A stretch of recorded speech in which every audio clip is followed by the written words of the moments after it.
नमस्कार, SBT news में आपका स्वागत है। पेश है 3 अप्रैल गुरुवार दोपहर 1:15 बजे राजस्थान की 15 बड़ी खबरें। अमेरिकी राष्ट्रपति डोनाल्ड ट्रंप ने बुधवार देर रात भारत पर 26% टैरिफ लगाने का ऐलान किया। ट्रंप ने कहा कि भारत बहुत सख्त है।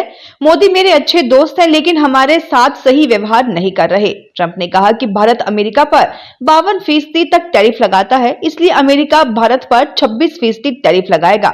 अन्य देश हमसे जितना टैरिफ वसूल रहे, हम उनसे लगभग आधे टैरिफ लेंगे। इसलिए टैरिफ पूरी तरह से रेसिप्रोकल जैसे को तैसा नहीं होंगे। इसके अलावा दूसरे देशों से अमेरिका में आने वाले सभी सामान पर 10% बेसलाइन न्यूनतम टैरिफ लगेगा। प्रधानमंत्री नरेंद्र मोदी आज यानी गुरुवार को 2 दिन के थाईलैंड दौरे पर हैं। वे आज थाईलैंड की पीएम पाइतोंगतार्न शिनवात्रा से द्विपक्षीय मुलाकात करेंगे। इस दौरान दोनों देश व्यापारिक संबंधों पर चर्चा करेंगे। 38 वर्षीय पाइतोंगतार्न फिलहाल दुनिया की सबसे कम उम्र की पीएम है। यात्रा के दूसरे दिन यानी कल पीएम मोदी BIMSTEC सम्मेलन में भाग लेंगे। इस सम्मेलन के बाद वे बांग्लादेश की अंतरिम सरकार के मुखिया यूनुस खान से भी मुलाकात कर सकते हैं। पीएम मोदी शुक्रवार को थाईलैंड के राजा महा वजीरालोंगकॉर्न और रानी सुथिदा से भी मुलाकात करेंगे। वक्फ संशोधन बिल आज दोपहर 1 बजे राज्यसभा में पेश होगा। इससे पहले सोनिया गांधी ने गुरुवार को कांग्रेस पार्लियामेंट्री पार्टी की बैठक में कहा कि केंद्र सरकार ने वक्फ संशोधन बिल लोकसभा में जबरन पारित करवाया है। ये विधेयक संविधान पर एक हमला है। ये हमारे समाज को स्थायी रूप से तोड़ने की भाजपा की सोची समझी रणनीति का हिस्सा है। सोनिया ने कांग्रेस सांसदों से कहा कि मोदी सरकार देश को रसातल में ले जा रही है। वह संविधान को ध्वस्त करना चाहते हैं।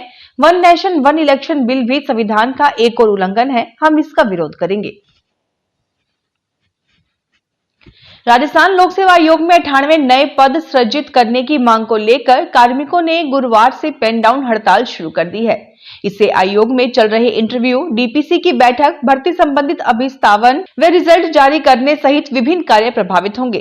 कार्मिक पिछले 27 मार्च से आंदोलन कर रहे हैं। कार्मिकों ने जल्द मांग पूरी नहीं करने पर सोमवार से सामूहिक अवकाश की चेतावनी दी है। पश्चिम बंगाल स्कूल सेवा आयोग भर्ती घोटाले पर सुप्रीम कोर्ट ने हाई कोर्ट का फैसला बरकरार रखा है। चीफ जस्टिस खन्ना और जस्टिस संजय कुमार की पीठ ने 2016 में पश्चिम बंगाल द्वारा 25,000 से अधिक शिक्षण और गैर शिक्षण नियुक्तियों को रद्द करने के कोलकाता हाई कोर्ट के आदेश को चुनौती देने वाली याचिका पर सुनवाई की। विकलांग उम्मीदवारों पर पीठ ने कहा कि नए चयन होने तक उम्मीदवारों को वेतन मिलता रहेगा। विकलांग उम्मीदवारों को नई चयन प्रक्रिया में भाग लेने की अनुमति दी जाएगी। पंजाब पुलिस की पटियाला में आर्मी कर्नल पुष्पिंदर भाट से मारपीट के मामले की जांच Punjab and Haryana high court ने चंडीगढ़ पुलिस को सौंप दी है। ये जांच 4 महीने में पूरी करनी होगी। 3 दिन में नई जांच टीम बनेगी, जिसमें पंजाब पुलिस का कोई अधिकारी शामिल नहीं होगा। हालांकि जांच में पंजाब पुलिस को पूरा सहयोग देना होगा। इस मामले में पंजाब पुलिस ने एसआईटी गठित की हुई थी, जिसमें सबूत इकट्ठा करने के साथ बयान भी दर्ज किए गए थे, लेकिन हाई कोर्ट ने पंजाब पुलिस की उस दलील को खारिज कर दिया। ये याचिका कर्नल भाट ने सीबीआई जांच के लिए दायर की थी।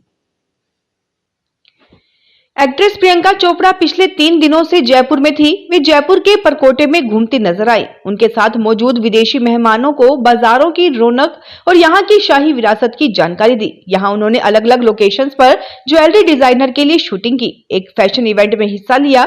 एक ज्वेलरी डिजाइनर के शूट के तहत हवा महल के सामने कुछ खास दृश्य भी फिल्माए गए। प्रियंका के हवा महल पहुंचने की खबर मिलते ही फैंस की भीड़ उमड़ पड़ी। भ्रष्टाचार निरोधक ब्यूरो कोटा की टीम ने कोटा जिले में दादाबाड़ी थाने के 2 कांस्टेबल बनवीर आचार्य व मनीष जांगीर को 10,000 की रिश्वत लेते हुए पकड़ा है। आरोपी कांस्टेबल थाने में दर्ज मामले में मदद करने की एवज में परिवादी से 30,000 रुपए की मांग कर रहे थे। एडिशनल एसपी विजय स्वर्णकार ने बताया कि परिवादी ने एसीबी चौकी में शिकायत दी थी, जिसमें बताया कि उसके बेटों के खिलाफ थाने में मामला दर्ज था। बेटों को बचाने की एवज में आरोपी कांस्टेबल 30,000 रुपए रिश्वत मांगकर परेशान कर रहे थे।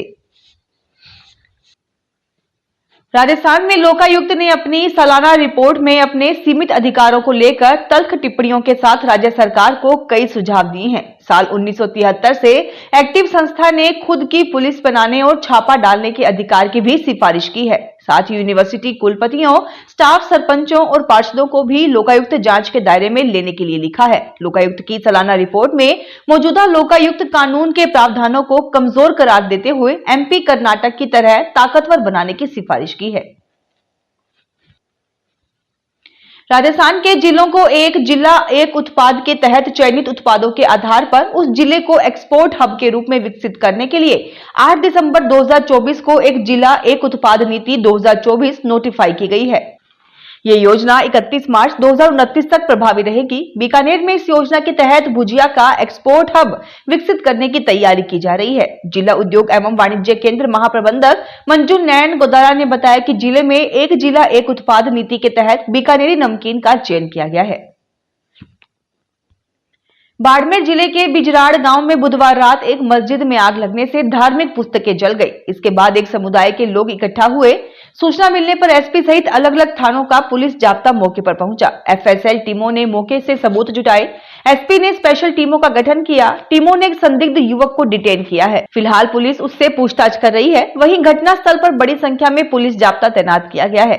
घटना की जानकारी मिलने पर मुस्लिम समुदाय के लोगों ने आक्रोश व्यक्त करते हुए कहा कि अज्ञात व्यक्ति ने आग लगाई है, इसकी जांच की जानी चाहिए।